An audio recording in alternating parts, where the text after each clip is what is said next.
I sat frozen in the high-backed leather chair while the lawyer read the will of my husband. Every single asset went to my son. When I asked about my future, Liam did not even look up from his phone. He simply said that Mom has no share. He thought I was a helpless old woman. He did not realize he had just handed me the evidence to send him to federal prison. My name is Eleanor Briggs, and I am 67 years old. I sat in the oversized leather chair of the conference room in downtown Chicago, feeling entirely too small for the furniture. The room smelled of lemon polish and intimidation. The mahogany table was long enough to land a plane on, reflecting the cold, grey light of the city skyline. Across from me sat faces that should have been family, but looked more like a board of directors. Mr. Henderson, the senior partner, adjusted his glasses and continued reading the dry, hollow words from the document in his hands. It was the last will and testament of my husband, Robert Briggs. I tried to focus on the legal jargon, but my mind kept drifting back to the sound of Robert's voice from years ago. He had held my face in his grease-stained hands after a long shift and promised me that I would never have to worry about the future. He said he would always leave me safe. Mr.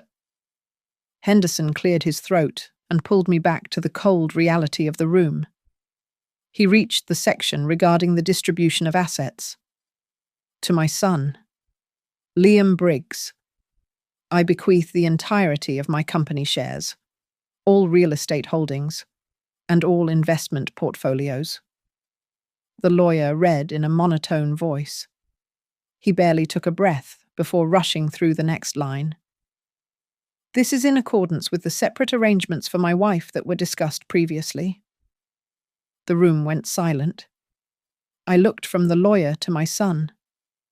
I waited for the rest of it. I waited for the mention of our home, the savings account we had built together over 40 years, or even the small cabin by the lake. There was nothing. The lawyer started to fold the paper. "Excuse me," I said, my voice sounding thin and brittle in the large room. "What about my share? The house? My name was on that deed?" Liam did not even blink.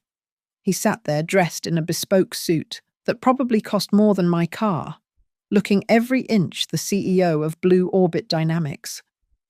He checked his watch as if I were wasting his billable hours. "Mom has no share in the will," Liam said, his voice devoid of any warmth. "Everything has been arranged. It is better this way." My daughter-in-law, Sabrina, sat next to him. Her makeup was flawless, and her posture was rigid. She placed a manicured hand on Liam's forearm and offered me a smile that did not reach her eyes. "Mum, please," Sabrina said, her tone dripping with a condescending sweetness that made my stomach turn. "You know how complicated these things get. We will take care of you. As for the legal papers, just let us handle that. You do not need to worry your head about it." I felt the blood drain from my face. The humiliation was a physical weight on my chest. It was not just the money, it was the dismissal. The phrase "Mom has no share" echoed off the glass walls. I saw the young paralegal in the corner stop typing and look down at her shoes, unable to witness the cruelty of it. "Mr. Henderson?" I asked, turning to the lawyer. "Robert told me the house was mine. How can this be right?" The lawyer looked uncomfortable for the first time. He shuffled a stack of files. "Mrs. Briggs, your husband signed a series of addendums 6 months ago. The title of the house, the joint accounts, and his pension benefits were transferred into the Briggs Family Holding Trust. Liam is the sole beneficiary and trustee. It is all perfectly legal." The room seemed to tilt. 6 months ago. I thought back to the hospital room. I remembered the smell of antiseptic and the rhythmic beeping of the heart monitor. I remembered Robert gripping my hand with the little strength he had left. He had looked me in the eye, tears running down his face, and whispered that I should not worry about the house because he had fixed everything. He was a man who measured his life by his integrity. This did not fit. This was not the act of the man I loved. The meeting was over. Liam stood up abruptly, the movement sharp and decisive. He took the copy of the will and slid it into his leather briefcase. He walked around the table and stopped beside my chair. He did not hug me. He did not offer a hand. He leaned down, bringing his face close to my ear so only I could hear. "Do not make a scene. Mum," he whispered, his voice hard as steel. "I have a company to run. I have investors and a reputation to keep. Do not ruin this for me." He straightened his jacket, turned his back on me, and walked out of the door without looking back. I closed my eyes, letting the cold air of the law office fade away, replaced by the heavy scent of stale coffee and engine grease from 40 years ago. My mind drifted back to Ohio in the 1980s. Back then, survival was a math problem that never quite balanced. Robert was trying to keep his small mechanic shop from going under, coming home every night with oil permanently etched into the lines of his hands. I was working 2 jobs, a receptionist by day and a waitress by night, just to keep the lights on. I remembered dragging 10-year-old Liam to the diner for my evening shift. He would sit in booth 4, the one with the torn red vinyl, his small legs dangling while he worked on his math homework. I would rush past with a pot of coffee, pausing just long enough to check his equations or wipe a smudge of ketchup off the table. "Mum, I am tired," Liam would whine, rubbing his eyes under the harsh fluorescent lights. "I know, baby," I would whisper, smoothing his hair. "But you finish those problems. You are going to be smart. You are never going to have to count pennies for a tip like I do." We clawed our way out of that life. Robert sold the shop, and we moved to a suburb of Chicago. He started over at an aerospace component manufacturer, working his way up from the floor to a management position. We were the American dream in slow motion. Liam was our shining star. He got into a prestigious technology university, the kind of place we could only afford because Robert worked overtime and I took extra shifts. I remember the day he graduated. He hugged me so hard, I thought my ribs would crack. "I will pay you back for everything," Liam had said, his eyes bright with ambition.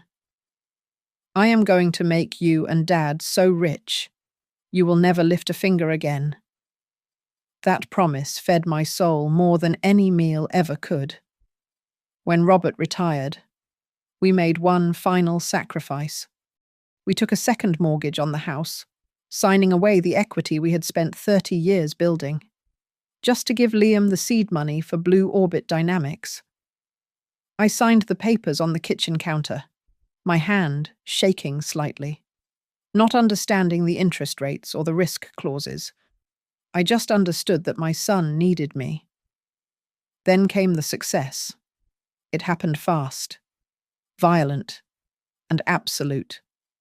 Blue Orbit Dynamics received venture capital funding. Liam was in magazines. He went from being my shy, brilliant boy to a cold, distant executive who checked his BlackBerry during Thanksgiving dinner. Then Sabrina arrived.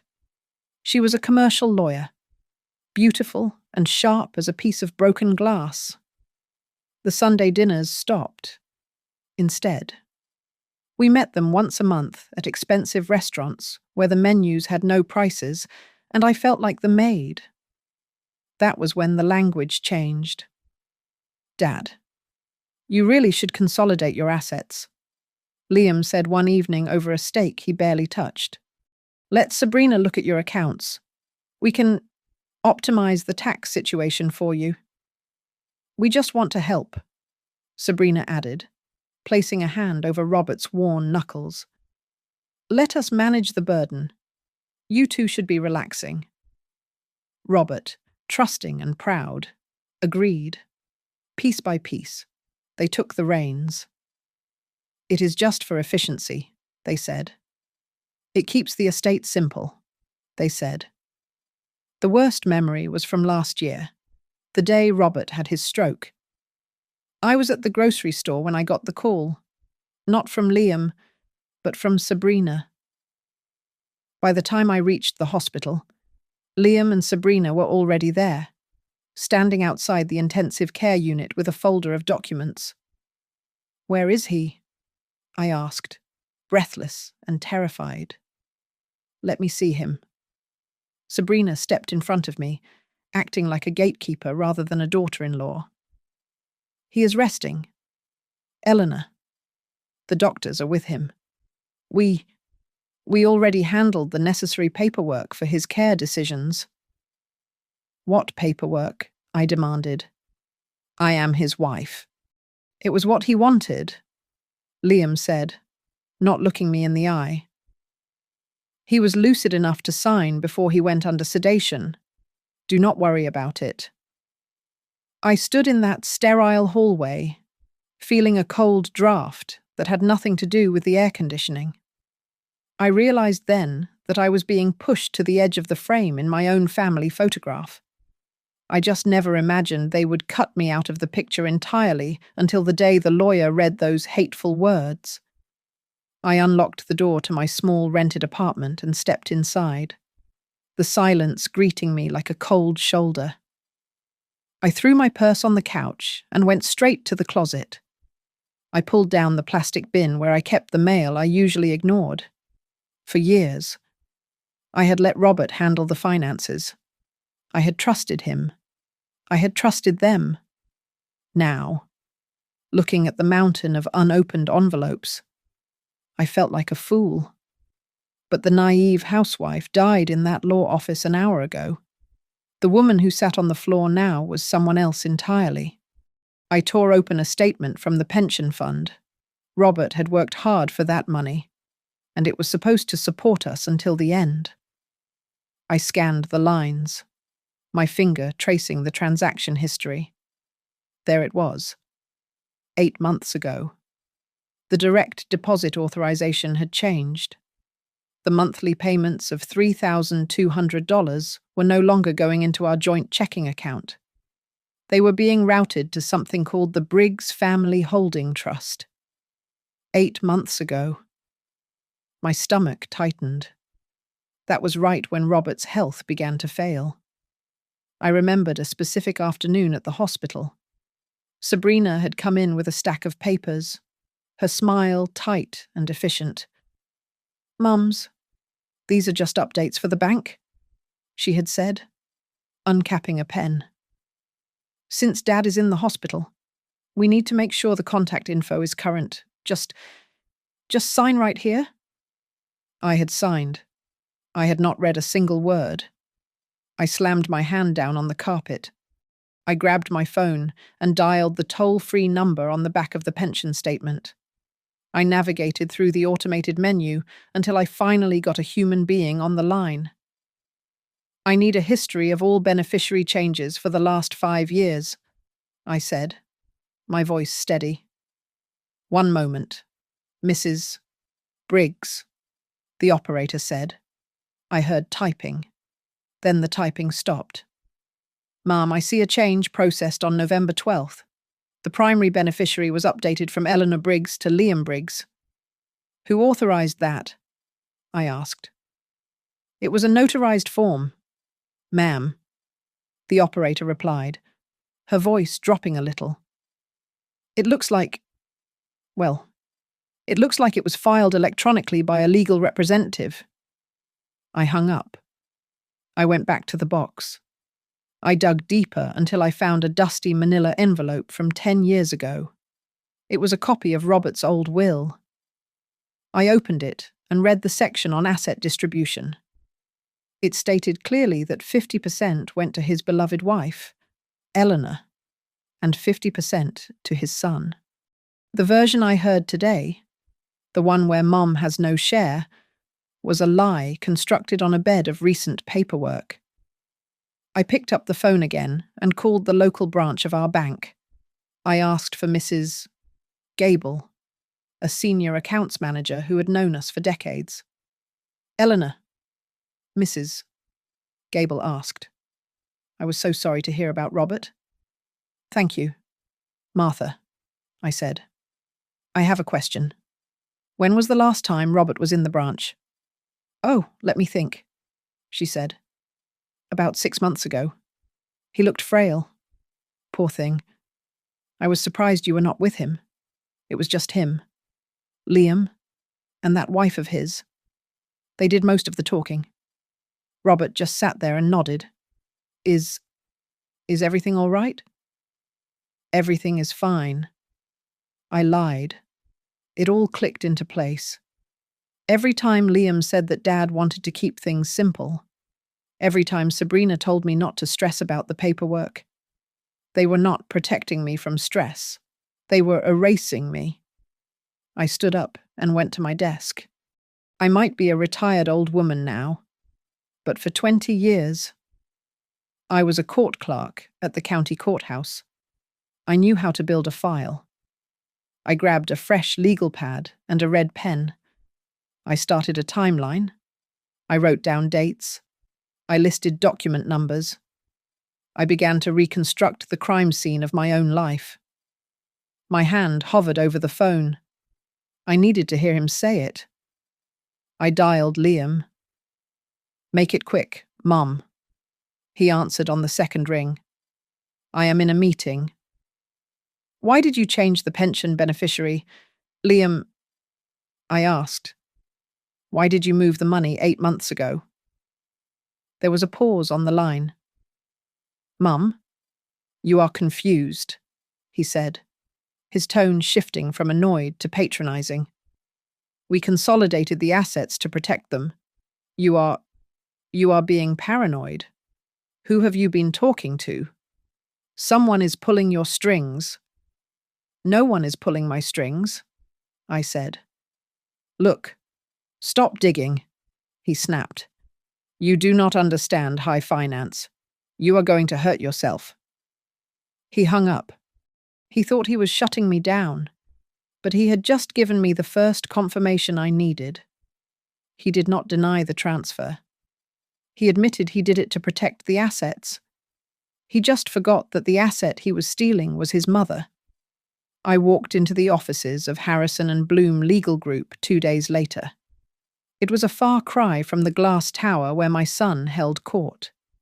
This office was in a brick building on the outskirts of the Loop, smelling of old coffee and determined work. I was not looking for glamour. I was looking for a fight. Nora Bloom, a woman in her 50s with sharp eyes and a suit that had seen better days, sat across from me. She did not offer me tea or sympathy. She offered me strategy. Nora spread my handwritten timeline and the few documents I had scavenged across her desk.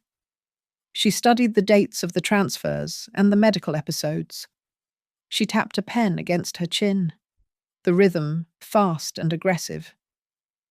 Eleanor, Nora said, looking me dead in the eye. You were not just cut out of a will. This looks like a textbook case of undue influence. They did not just wait for him to die. They actively helped him along the path to signing it all away. We spent the next 3 hours drafting subpoenas. Our first target was the medical records from Robert's final year.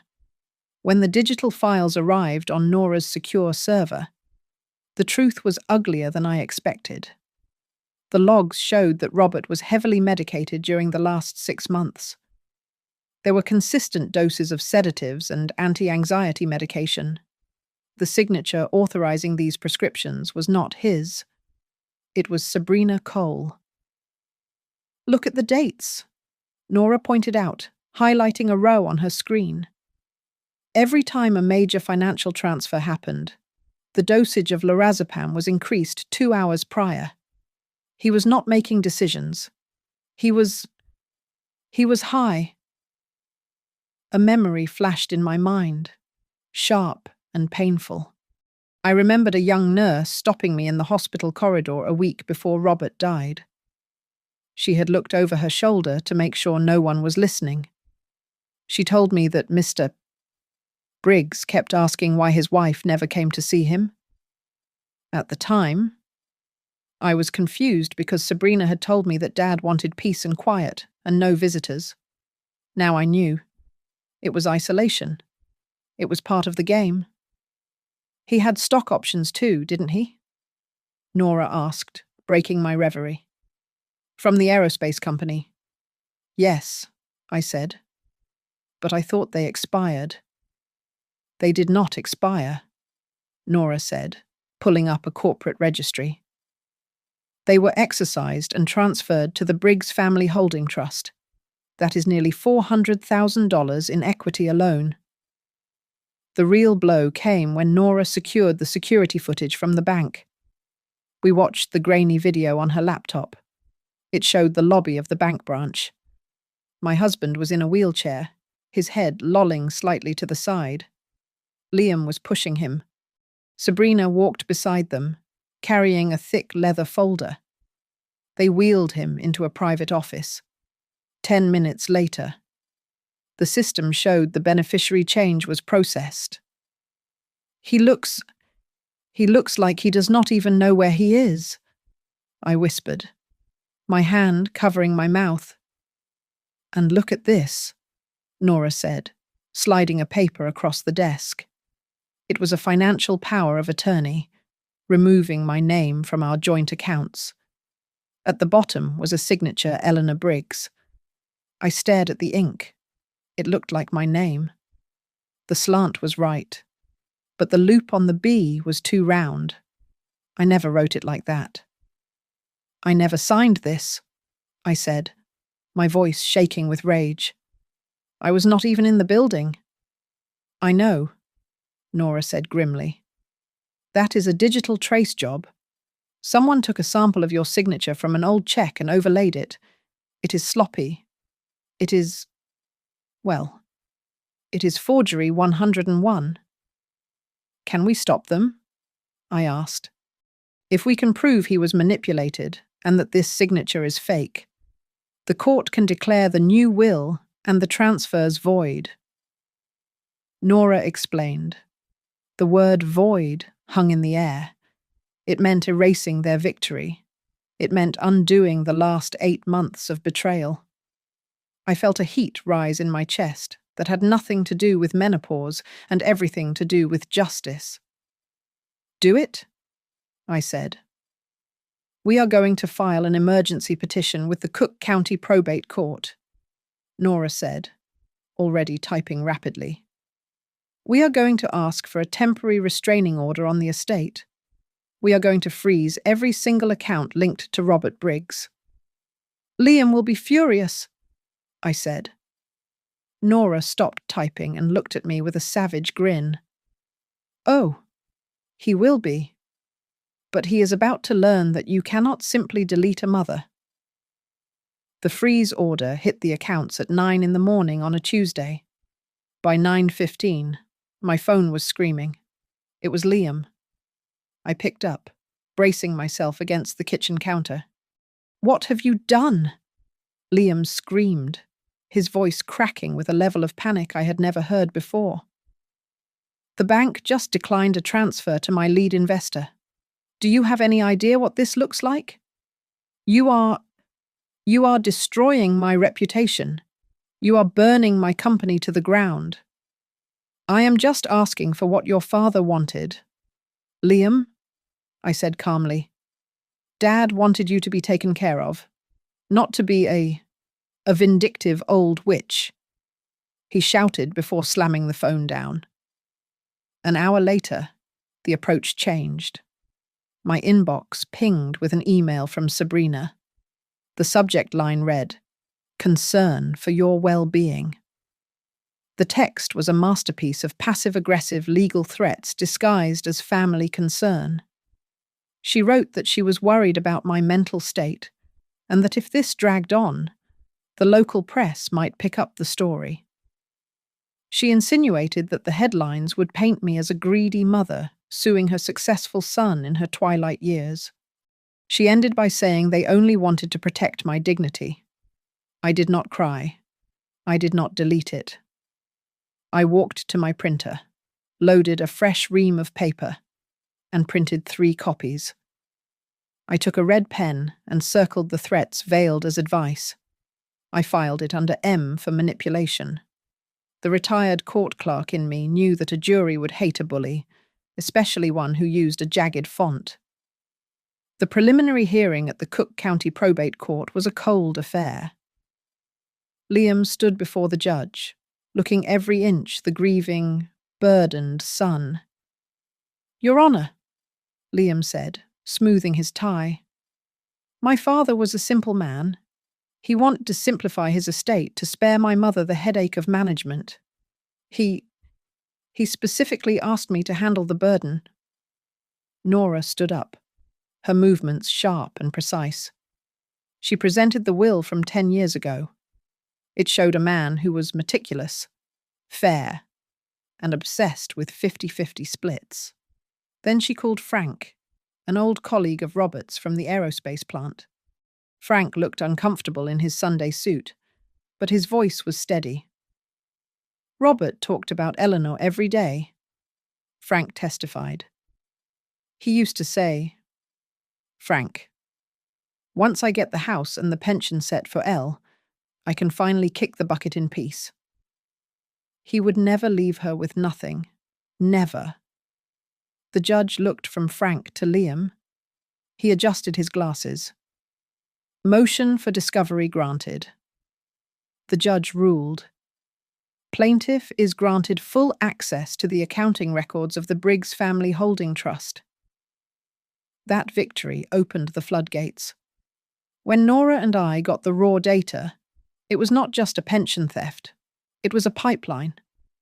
We found transfers of $50,000, $100,000, moving from the trust directly into the operating accounts of Blue Orbit Dynamics. There were no invoices. There were no loan agreements. It was just looting. 2 nights later, Liam and Sabrina invited me to dinner. They called it a peace offering. We met at a steakhouse where the lighting was dim and the waiters wore tuxedos. They did not order wine. They went straight to the deal. "Mum, we want to stop this bleeding," Sabrina said, sliding a folded napkin across the table. "We are prepared to offer you a monthly allowance of $4,000, tax-free. We will take care of the house bills. You just drop the lawsuit." I looked at the napkin. Then I looked at my son. He was sweating, despite the air conditioning. "I do not want an allowance, Liam," I said. "And I do not want the money your father left me to be used to wash the mistakes you made with your company.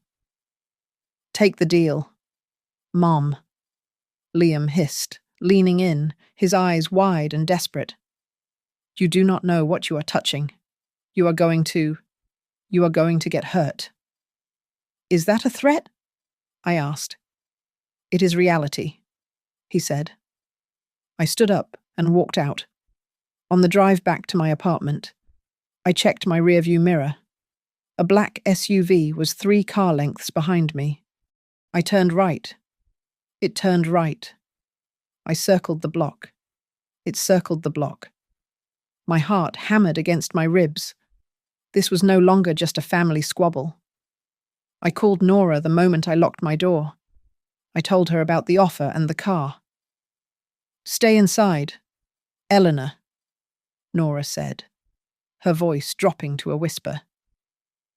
"I have been looking at these transfers to Blue Orbit. The amounts match the exact buy-in requirements for a federal grant program. If I am not mistaken, the FBI is going to be very interested in how your son is funding his startup." It was a grey Monday morning when the real war arrived at my doorstep. It did not come with a shouting match or a family dinner, but with two men in dark suits standing under the hallway fluorescent light. They flashed badges from the United States Attorney's Office. They were from the Financial Crimes Division. Mrs. Briggs, the taller one said, his voice low and serious. I am Special Agent Miller. We have a warrant to collect the documents you and your attorney have subpoenaed regarding the Briggs Family Holding Trust. I let them in. I sat at my small kitchen table and signed the consent forms to cooperate. My hand trembled as the pen scratched against the paper. I realized in that moment that I was no longer just a widow fighting for her share. I was a witness. I was the key that was about to lock my own son away. Agent Miller sat opposite me while his partner catalogued my files. He explained the situation with a terrifying clarity. Blue Orbit Dynamics was not the unicorn startup Liam claimed it was. It was bleeding cash. The agents suspected the company was inflating its revenue figures to secure loans from institutional banks. They believed Liam was using shell companies, specifically an entity called Northline Advisory LLC, to cycle money. The inheritance from Robert, the pension funds, and the equity from our house were not being invested. They were being used to fake the company's income. I felt a wave of nausea. I thought back to the times I watched Liam on television, sitting in plush armchairs, talking about disrupting the market and the future of aerospace technology. I remembered his arrogance, the way he claimed he was building an empire. It was all a lie. It was just a fresh coat of paint on a rotting house. We believe his wife, Mrs. Cole, structured the entities, Agent Miller said. She used her background in commercial law to layer the transactions so they would look legitimate to a standard audit. Then came the moment that severed the last thread of my maternal instinct. Agent Miller hesitated.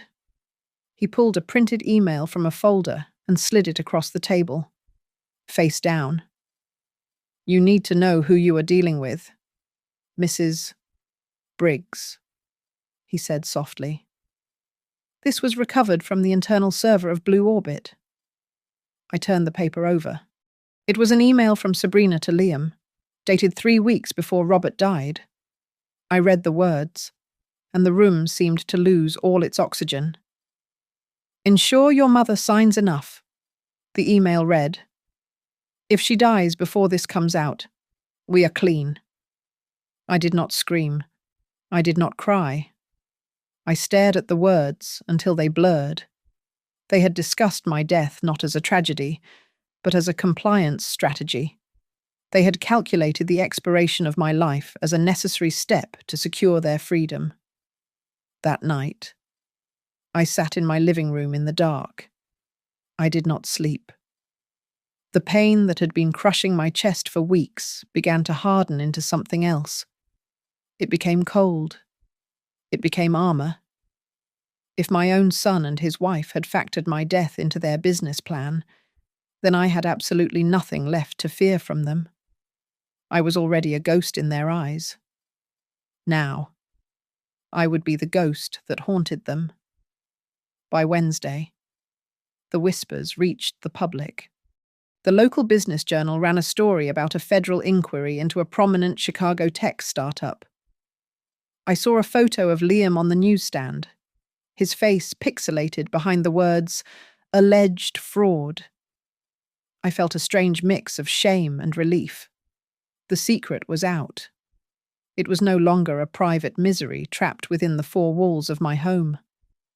The reaction from the legal system was swift. At the next status hearing, the probate judge read the report from the federal investigators. He looked pale.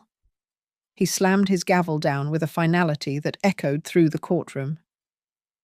In light of these findings, the judge declared, This court is suspending all proceedings regarding the distribution of the estate. The assets of the Briggs Family Holding Trust are hereby frozen pending the outcome of the federal investigation. This matter is now beyond the jurisdiction of family court. I packed my bag and walked out. I was not walking away. I was walking toward the federal courthouse. Cornered animals do not surrender. They bite.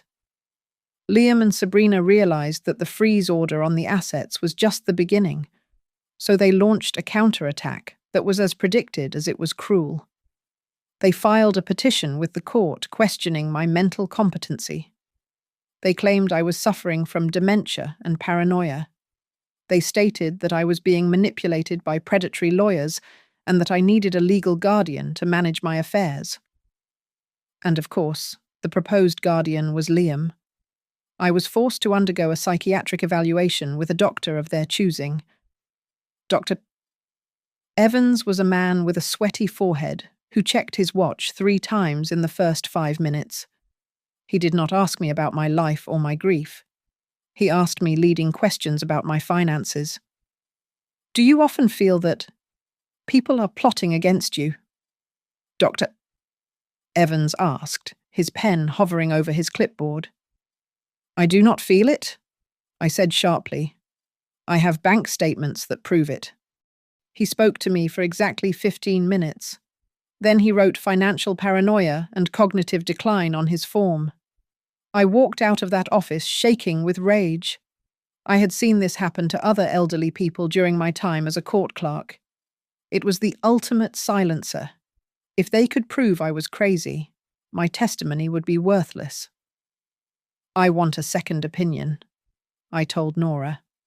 I want an independent expert appointed by the court, someone who is not on their payroll.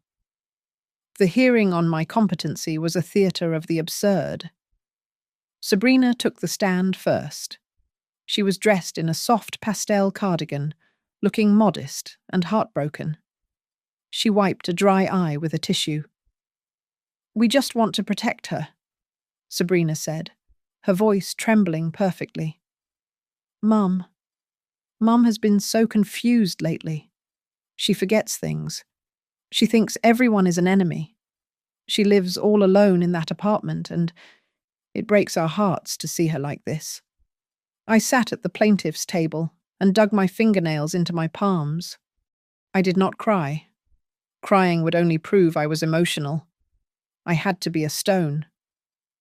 When it was my turn to speak, I did not talk about my feelings. I talked about data. Your Honor, I said, standing straight. I may not know how to run a tech company, but I know that on October 4th, $150,000 was transferred from my husband's pension fund to an account ending in 459. I know that on November 12th, a signature that was not mine authorized a change of beneficiary. My memory is just fine. The judge looked down at his notes, then at me. He looked impressed. The independent psychiatrist, a serious woman named Dr. Sterling, submitted her report 2 days later. She had spent 4 hours with me. Her conclusion was blunt. She stated that Eleanor Briggs is fully cognizant and oriented. She noted that any signs of distress are a direct result of situational trauma caused by familial conflict. The judge dismissed Liam's petition for guardianship with prejudice. That was when the mask fell off completely. My phone began to ring in the middle of the night. It was Liam. He sounded drunk or exhausted, or both. You are going to regret this, he slurred into the phone. When I go to jail, it will be on your head. You are killing me. Mom, I am not the one who broke the law. Liam, I said, and hung up. I realized then that the boy who used to bring me dandelions from the yard was gone. The desperation reached a fever pitch on a Thursday evening. I heard a pounding on my door. It was Sabrina. She pushed past me into the living room, her eyes wild. She slammed a document onto my coffee table. "Sign it," she commanded. Her voice was cold steel. "It is a settlement. We will give you the house. We will give you $500,000 cash. Just sign the withdrawal of the lawsuit." "I cannot do that," I said. "The federal prosecutor has the files. If you sign this, we can tell them it was a misunderstanding," Sabrina shouted, stepping closer to me.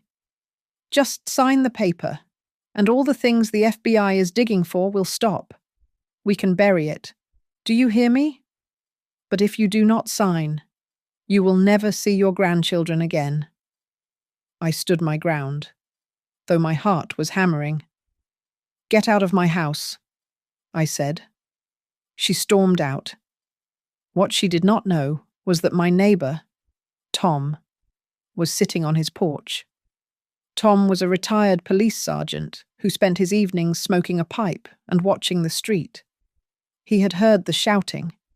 He had seen Sabrina force her way in, and being a creature of habit, he had turned on the voice recorder app on his phone.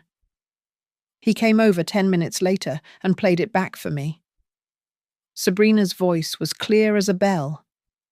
"Just sign the paper, and all the things the FBI is digging for will stop." "I think," Tom said, looking at me with grim solidarity, "that this is what they call obstruction of justice." It was the final piece of the puzzle. They were not just trying to steal from me anymore. They were trying to cover up a crime, and they had just handed me the recording that proved it. The conference room at the United States Attorney's office was sterile and cold, but the heat of anger inside was palpable. I looked around the long table and realized for the first time that I was not the only one. There were 6 other people sitting there. They were strangers to me, yet we were all bound together by the greed of my son and his wife. An elderly couple sat to my left. The husband held his wife's hand so tight his knuckles were white. They told the room they had been persuaded to invest their life savings into something called Briggs Family Bonds. They thought they were investing in a stable, family-run equity fund managed by a brilliant young engineer. Instead, they had bought into a shell company. Across the table sat a widow who had mortgaged her house to participate in a supposed new funding round for Blue Orbit Dynamics. She kept dabbing her eyes with a tissue. He told me it was a sure thing," she whispered, her voice breaking. "He said he was an aerospace engineer, that his father vouched for the technology." That was the knife in my gut. Liam had not just stolen Robert's money. He had stolen Robert's good name. He used the reputation of an honest, hard-working mechanic turned manager to sell smoke and mirrors to innocent people. And Sabrina had been right there beside him, drafting the contracts and smiling her perfect smile to make the theft look legal. Special Agent Miller walked to the front of the room and taped a large diagram onto the whiteboard. It looked like a spiderweb. Lines connected dozens of boxes, but they all led back to one central circle. "This is the structure," Agent Miller said, pointing to the center. "Everything flows through the Briggs Family Holding Trust. Liam told you this trust was to protect your family assets. Mrs. Briggs. In reality, it was the central hub for laundering funds from these fraudulent investment vehicles." I stared at the circle. The entity that had swallowed my home and my pension was the heart of a criminal enterprise. "There is more," the prosecutor said, looking directly at me. He hesitated, his expression grim. "Mrs. Briggs, we found an email thread between your son and a financial advisor based in the Cayman Islands. You need to be prepared for what it says." He slid a paper across the table. I picked it up. The email was dated 2 months ago. "The structure is solid," Liam had written, If my mother dies within 3 years, this structure will optimize taxes and hide all the transfers. The actuarial tables are on our side. The room went silent. I felt the blood drain from my face, leaving me cold and hollow. My son had not just stolen from me. He had bet on my mortality. He had looked at his mother and seen a variable in a tax equation. He was counting down the days until I was in the ground so his balance sheet would clear. At that moment, the last lingering shred of maternal guilt evaporated. I had spent nights wondering if I was being too hard on him, if I was ruining his life. But reading those words, I felt a strange sense of clarity. There was no room for self-reproach anymore. There was only the need for justice. "And Mrs. Cole?" Nora asked from beside me. "She was busy too," Agent Miller said. He pulled up another document. "These are minutes from a board meeting for Blue Orbit Dynamics. They authorize a $2 million bonus for executive performance. They are signed by Robert Briggs as the board chairman." "That is impossible," I said, my voice steady. "Look at the date. Robert was in the intensive care unit that day. He could not even hold a spoon, let alone attend a board meeting." "Exactly," the prosecutor said. "Sabrina forged the minutes and the signatures to legitimize the withdrawal of funds. It is fraud, plain and simple." The prosecutor leaned forward, placing his hands on the table. "Because of the evidence you provided, Mrs. Briggs, and the testimony of these other victims, we are making a strategic move. We are merging your civil dispute over the will with the federal criminal case. We are charging them with wire fraud, money laundering, and elder abuse. This is going to be a total war." I looked at the other victims. I looked at the diagram on the wall. Then I looked at Nora. "You are going to be our opening witness," Nora said softly. "You are going to set the stage. You need to tell the jury everything from the moment you walked into that reading." "I am ready," I said. "I want to look him in the eye when I do it." The trial of the United States versus Liam Briggs began on a rainy Tuesday, but the weather did not stop the media circus. Reporters lined the hallway, their cameras flashing like lightning storms. The headlines were already written. They screamed about the fallen tech founder and the mother he tried to erase. Inside, the courtroom was divided. On one side stood the federal prosecutor and my attorney, Nora. On the other side sat Liam and Sabrina, surrounded by a phalanx of attorneys whose hourly rates could feed a family for a year.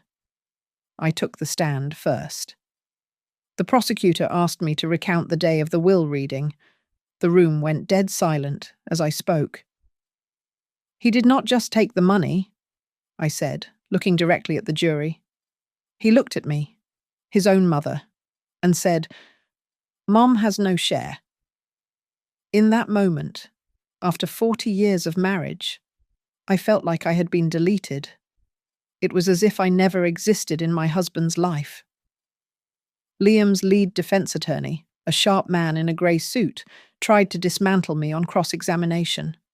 He paced back and forth, trying to imply that my memory was failing and that this was all about greed. "Mrs.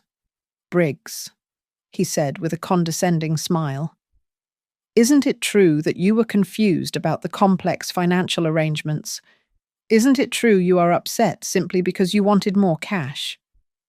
I leaned into the microphone. "Sir, I served as a court clerk for 20 years. I processed thousands of probate filings.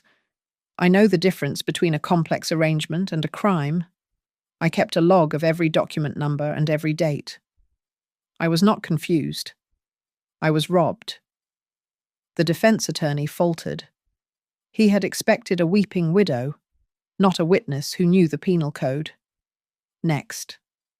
Agent Miller presented the flow of funds. He projected a diagram onto the screen that drew a straight red line from Robert's pension fund and our home equity directly into the operating accounts of Blue Orbit Dynamics and several shell companies. Liam's lawyer jumped up. Objection. These were investments approved by Robert Briggs before his passing. He believed in his son's vision. That was the moment Nora stood up. She held up a small black USB drive.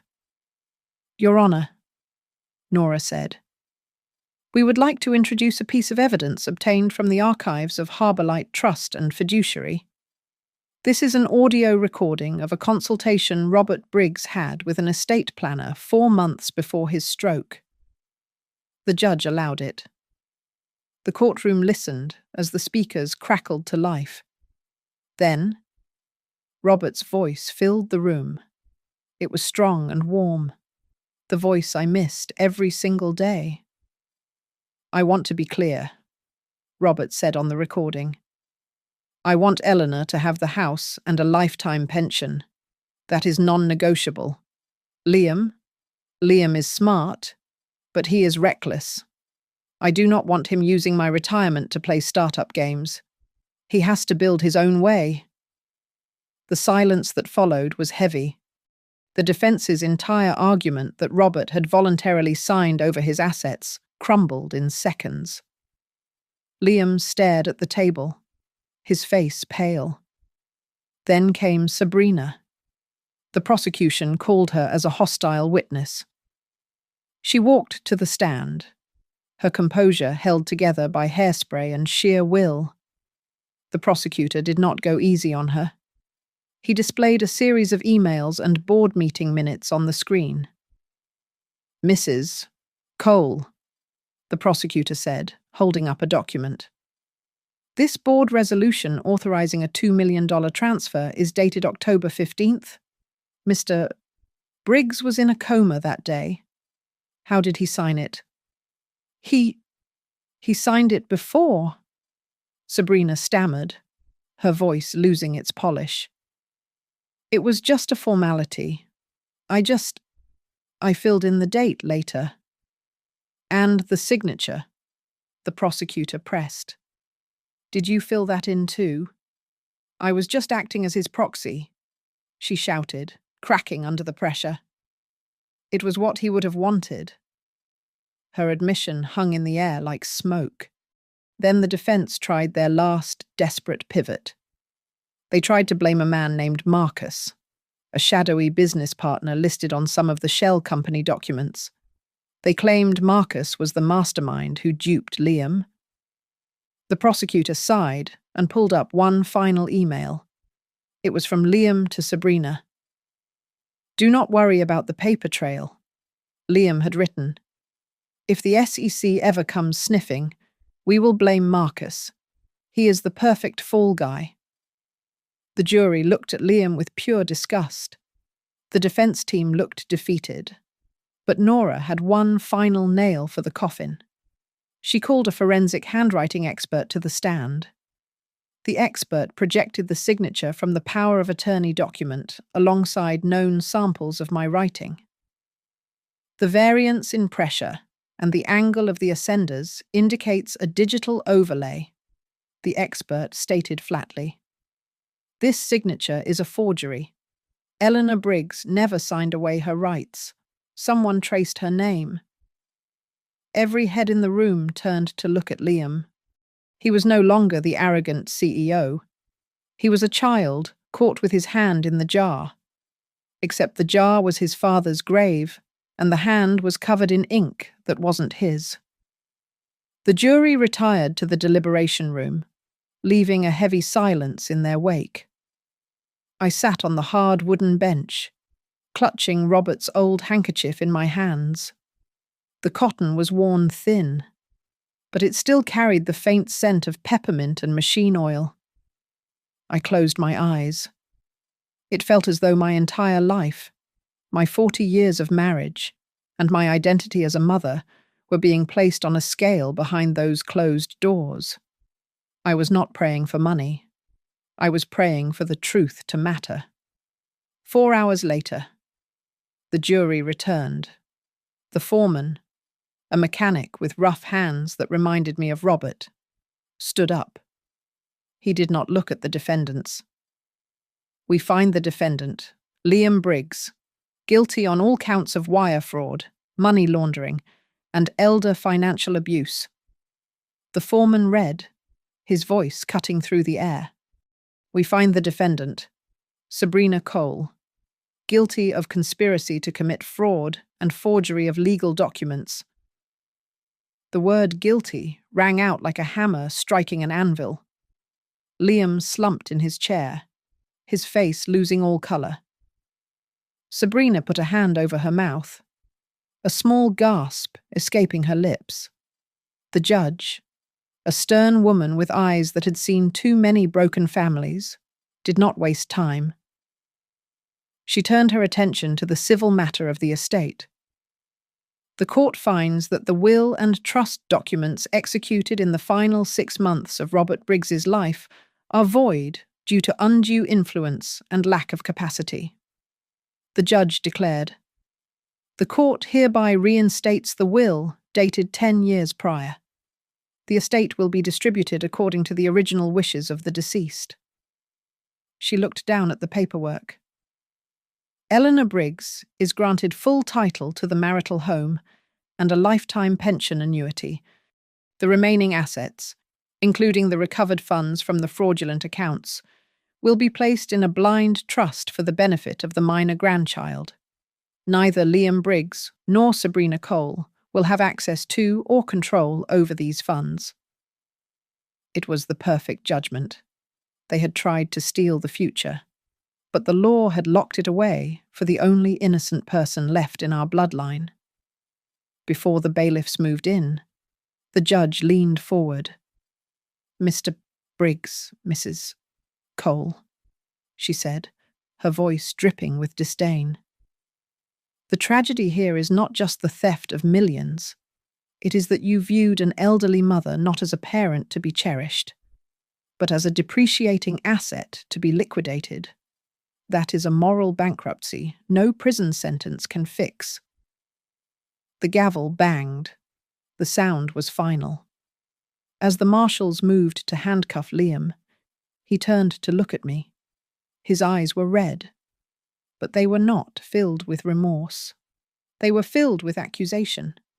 "Mom, look at what you did," Liam said, his voice trembling with anger.